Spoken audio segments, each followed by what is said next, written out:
doesn't take many more years before each company individually has more labor equivalents than there are people on Earth.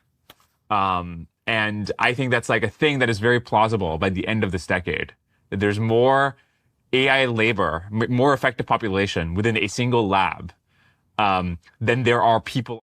One thing I find crazy about these scenarios is just how much of the world's future labor supply ends up in very few companies, and also how fast the labor supply grows year over year.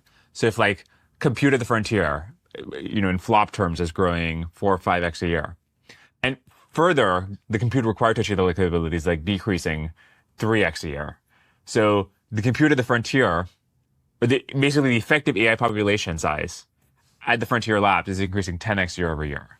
And so that doesn't really matter that much right now because AIs are not good enough to do full jobs or be like as autonomous as people in their capacity to do work or pull off schemes or whatever.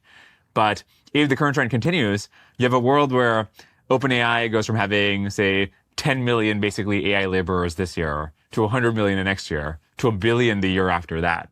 And then pretty soon, even if compute scaling slows down, it is on Earth.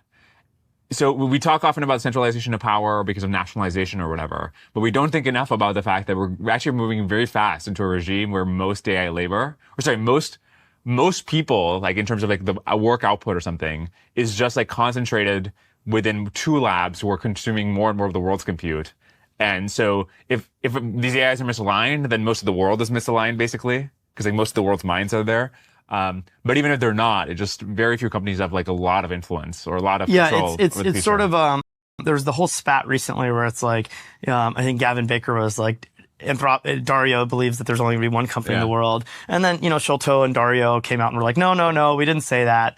But ultimately if you believe Lucy Dwarkesh, where everything is not centralized, because it seems to me that every force is screeching towards centralization, right? And that's scary as hell. 关注人为 AI， 每天一个 AI 心智模型，